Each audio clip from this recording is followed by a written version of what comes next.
Независимо пред какви трудности и изпитания се изправяме, кой ще получи спасение? Този, който стои твърдо до кога? Този, който стои твърдо до край. Преди да влязат в земята Ханаан, израелтяните живеели в пустинята. Ако пътуването им било малко по-кратко, по-малко хора щели да загинат. Обаче това, което те смятали, че ще отнеме само една седмица, отнело 10 дни, това, което те мислели, че ще отнеме 10 дни, отнело един месец и това, което те смятали, че ще отнеме една година, отнело 40 години. Онези, които не можели да издържат, започнали да роптаят и да се оплакват. В крайна сметка, всевъзможни оплаквания, те се изправили срещу Бог и го предали. Защото търпението им било слабо. Така земята Ханаан започнала да пуска корени в съзнанието им като непознат свят, като илюзия, която е трудно да се види ясно. Обаче как стоят нещата с онези, които вярвали до край? Въпреки че били измъчвани в парещата жега и от всевъзможни змии и скорпиони, те получили Божието обещание с търпение до край.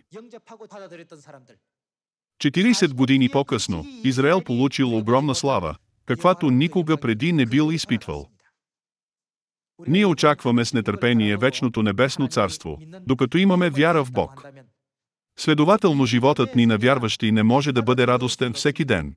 Защо е така? Исус е казал: вдигнете кръста на страданието и ме последвайте. Обаче, ако се радваме всеки ден, това означава, че не носим кръста си.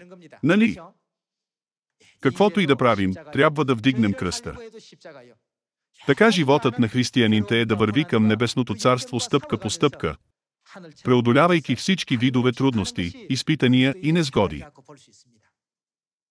След като Бог ще ни даде вечна радост в бъдещето, трябва да вдигнем кръста си и да го следваме на тази земя в подчинение на думите му. Нека вървим по пътя на вярата и благовестието, преодолявайки страданието на кръста. След това ще получим слава, която не може да се сравни с настоящите ни страдания, нали така? Следователно, точно както ни е учил Исус, вярвам, че никога не трябва да напускаме Бог. Нека чрез притчата на Исус видим какво ще се случи с духовното ни състояние, когато напуснем Христа. Нека се обърнем към Матей 12 глава. Нека видим Матей 12 глава, 43 стих. Когато нечистият дух излезе от човека, той минава през безводни места да търси покой, но не намира. Тогава казва: ще се върна в къщата си, откъдето съм излязъл. И като дойде, намира я празна, пометена и наредена. Тогава отива и взема със себе си 7 други духове, позли от него, и като влязат, живеят там.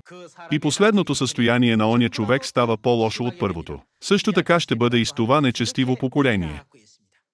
Библията казва, че тя влиза в човека, който е оприличен на къща. Прониквало в душата на човека. Написано е: 7 други духове, позли от него, влязат и последното състояние на оня човек става по-лошо от първото.